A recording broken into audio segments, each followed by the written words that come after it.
என்ன பண்ணுறீங்க மேடம்? உனக்கு தெரியலல்ல, எங்கள் வீட்டில் இருந்து எங்கள் அம்மா பட்டர் ஸ்பூட் எடுத்துன்னு வந்தாங்க. ஸோ நீயும் சாப்பிட்டதில்லை, எங்கள் வீட்டில் எங்கள் கேமராமேன் வந்திருக்கு, அவனும் சாப்பிட்டதில்லை. ஸோ நான் இது உங்களுக்கு செஞ்சு கொடுக்குறேன், எப்படின்னு பாருங்கள் சாப்பிட்டுட்டு. ஆல்ரெடி நான் எடுத்து வச்சுட்டு எல்லாத்தையும் வெளியே போட்டுட்டேன். ஸோ இது நல்லா ஸ்பூனை எடுத்து நல்லா ஸ்மாஷ் பண்ணணும். ஸ்மாஷ் பண்ணதுக்கு அப்புறமா நம்ம சர்க்கரைக்கு பதிலாக நம்ம குடகுலேருந்தே கொண்டு வந்த நேச்சுரல் தேன், ஏன்னா கொஞ்சம் ஸ்வீட்டுக்காக தேனை ஊற்றுறோம். தேனுக்கு அப்புறமா கொஞ்சம் கிறிஸ்பி, அதாவது இன்னும் கொஞ்சம் நல்ல டேஸ்ட்டுக்காக பாலை ஊற்றுறோம். பாரு பார்த்துட்டியா? அதுக்கப்புறமா நம்ம மறுபடியும்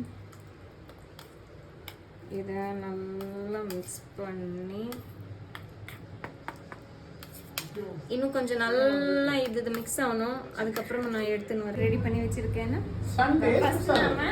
ஃபர்ஸ்ட் டைம் இந்த பட்டர் ஃப்ரூட் சாப்பிட்டு பார்க்குற நம்ம ஜே கேக் ஃபர்ஸ்ட் கொடுக்கலாம். ரெடி ஜே கேக் சாப்பிட்டு பார்க்கறதுக்கு நீங்க ரெடியா? ஏதோ கூத்துறீங்க கேளுங்க. இத பாரு. இந்த சாப்பிடாத. சப்போட்டா பழம் மாதிரி இருக்கு. சப்போட்டா பழம் மாதிரி இருக்கு. அவன் ஜூம் பண்ணிடு.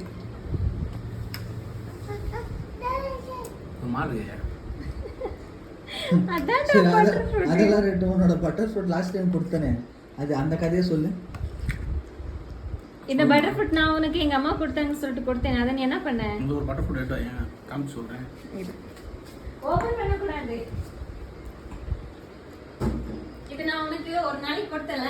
அப்ப இத நீ என்ன பண்ண? இத வாங்குனேன், உரிச்சேன், மொத்தத்தையும் உரிச்சேன். உள்ள இந்த மாதிரி ஒரு கொட்டை மட்டும் இருந்துச்சு. ரெடி பண்ண. இந்த மட்டும் உரிச்சதுக்கு அப்புறம் இந்த மாதிரி ஒரு கொட்டை இருந்துச்சு. கடிச்சு பார்த்தேன், கசப்பா இருந்துச்சு. தூக்கி எறிஞ்சிட்டேன். அவ்வளவுதான். பழத்தை சாப்பிடல. ஏன்னா ஃபர்ஸ்ட் டைம் உங்களுக்கு தெரியல. இது என்ன இது இவ்வளவு புதுசா இருக்கு. இது உடைக்கவும் முடியல, கையில நிக்க மாட்டேங்குது.